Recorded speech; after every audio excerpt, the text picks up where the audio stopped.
Have y'all ever been tricked before? Yep. Well, either way, I'm sure y'all probably have. Think back to one specific moment where you were, whether it was a harmless prank, fun surprise, or maybe something a little purple. See, about 6 days ago, I was playing some games and my mom said that she was gonna go get some groceries, and that I could get a snack if I went with her. Now, I'm not saying all it takes to get me moving is some food, but she called me at the right time. So I went with her, and we're shopping. Eventually, I mentioned those snacks. She says no. I'm like, yo, what are you talking about? Standing there in a Walmart, confused, feeling betrayed.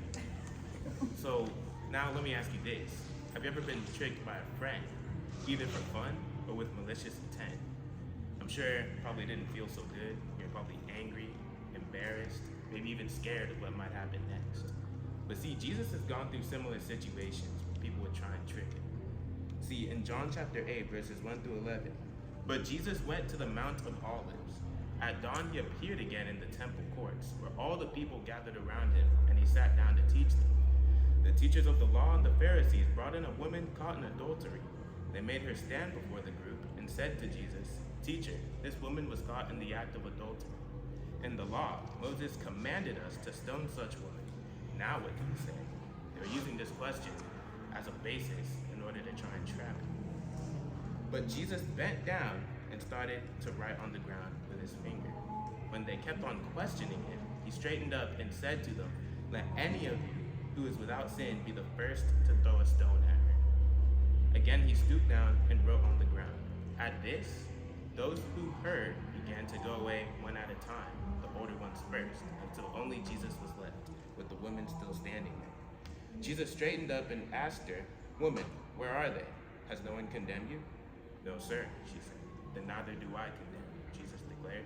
"Go now and leave your life of sin." See, in this story, Jesus was teaching a crowd when some religious leaders appeared to try and catch him lacking by bringing in a woman that was caught in adultery. See, their plan was to have him either break the law of Moses or contradict his history of love and grace. But see, despite all this pressure, Jesus remained cool, calm, and collected, and delivered the perfect response, challenging everyone there to check themselves, for they are not perfect. Now imagine being in the crowd, holding that rock. You're ready, at a moment's notice, you're ready to throw this thing like it's dodgeball. But then Jesus instead challenges you to basically self-reflect on yourself. And you drop that rock feeling so embarrassed, and you walk away. See, that's the main difference between Jesus and the religious leaders. He showed compassion versus the religious leaders being so forward on condemning the woman. But one thing we don't talk about is how similar we are to the religious leaders. Often when we encounter sinners, we are very quick to cast judgment, even when we've made those mistakes ourselves in the past. Which is really different from Jesus.